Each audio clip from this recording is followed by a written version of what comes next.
रघुनाथ राय advocate जी collector court Ballia. जी देखा जा रहा है कि कड़ाके की ठंड पड़ रही है और क्या व्यवस्था जिला प्रशासन के द्वारा किया जा रहा है, क्योंकि शासन ने मौसम विभाग को देखते हुए अलर्ट भी जारी किया है बलिया जो रेड जोन में है, तो इसको लेकर क्या प्रशासन के द्वारा व्यवस्था की जा रही है? डीएम के द्वारा हवाई चल रहा है, कोई यहाँ कोई व्यवस्था नहीं है। रसड़ा बैरियाँ बेलथरा सब अधिकारी यहाँ आते हैं, बलिया से आते हैं, हम लोग भी चल कर यहाँ आते हैं, कहीं कोई यहाँ व्यवस्था नहीं है।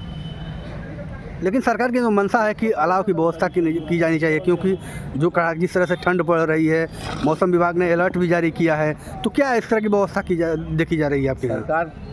सरकार तो कहती, लेकिन सरकार नीचे पालन होगा तब ना।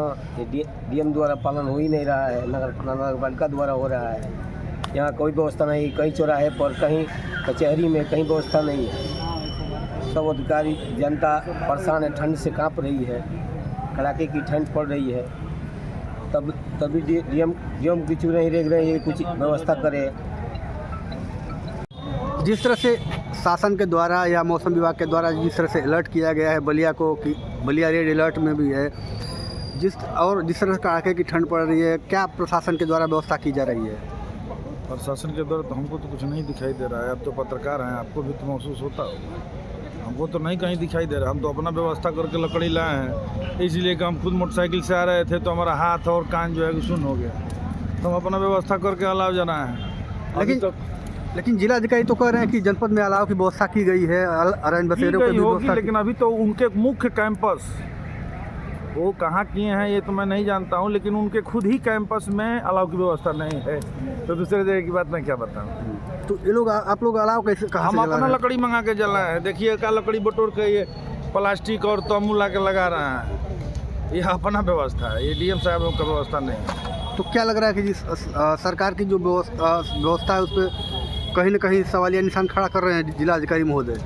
अब क्या कर रहे हैं, क्या नहीं कर रहे हैं, क्या करेंगे क्या नहीं करेंगे, उनका मन में तो मैं जानता हूँ नहीं, लेकिन अभी तक मुझे देखने में कहीं उनका अलाव का व्यवस्था नहीं थी। नहीं, लेकिन ठंड को देखते हुए मुख्यमंत्री ने जिस तरह से निर्देश जारी किया है, और अभी आप बता रहे हैं कि यहाँ पे कोई व्यवस्था नहीं है, कलेक्ट्रेट परिसर में व्यवस्था नहीं है। कलेक्ट्रेट कैंपस में खड़े हुए हैं, आप खुद कलेक्ट्रेट कैंपस में खड़े हुए हैं, जो ऑलरेडी आपके सामने बैठे हुए हैं, तो अभी तक तो हमको कहीं अलाव नहीं दिखाई दिया। हम अपना व्यवस्था करके यहाँ अलाव जला रहे हैं। ये 2 4 10 लोग जो भी आग देख रहा है, आ रहा है, खड़ा हो रहा है, हाथ से रहा है, जा रहा है, अभी हमको नहीं दिखाई दे रहा है कहीं अलाव। कहीं नहीं दिख रहा है, हमको नहीं दिख रहा है। अगर जो आपको दिखता है तो बताइए, उनके मन में क्या चलता है वो बता सकते हैं, मैं नहीं बताऊँ, वो तो हमारे जिले के जिलाधिकारी हैं। क्या पूरे जनपद में व्यवस्था की गई है? रैन बसेरों की क्या स्थिति, अलाव की क्या स्थिति है सर? और देखिए ठंड बढ़ रही है धीरे धीरे, और कल से काफ़ी ठंड बढ़ी हुई है, कोहरा है और टेम्परेचर काफ़ी गिरा है।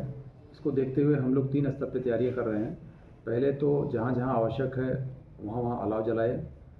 233 ऐसे स्थान जनपद में चिन्हित किए गए हैं जहाँ हम लोग अलाव की व्यवस्था कल से प्रारंभ कर दिए हैं। पहले कुछ कम स्थानों पर जलता था, करीब 48-49 स्थानों पर जलता था। अब उनकी संख्या आज से हम लोग पूरा करा रहे हैं, कल से पूरा कराना शुरू कर दिए हैं। साथ ही साथ दूसरा जो काम है वो है कंबल वितरण का। कंबल वितरण की हमारी तैयारियां हो चुकी हैं और अब हम अगले 1-2 दिन में कंबल भी वितरण शुरू कर देंगे। तीसरे स्तर पर हम लोगों ने रैन बसेरों की व्यवस्था कराई हुई है। खासकर जो हमारा नगरीय क्षेत्र है, 13 हमारे ऐसे रैन बसेरे हैं जहां हम लोगों ने बनाए हैं। जैसे कोई रात में रेलवे स्टेशन से उतरता है, रोडवेज बस स्टैंड से या प्राइवेट बस स्टैंड से आता है, या कहीं से भी कोई व्यक्ति आया और उसको अपने घर तक पहुँचने में दिक्कत हो रही है, कोई गरीब आदमी है, कोई सड़क पर न सोए, किसी को ठंड न लग जाए, इसके लिए हम लोगों ने रैन बसेरों की भी व्यवस्था की हुई है। और कोशिश हमारी है कि कोई भी व्यक्ति ठंड से प्रभावित न हो और उसका समुचित हम लोग देखभाल कर सकें। जनपद के गाँव में अलाव के लिए क्या व्यवस्था है? मैंने बताया ना कि जनपद में 233 ऐसे स्थान चिन्हित किए गए हैं जहां अलाव जलाए जाने की व्यवस्थाएं हैं।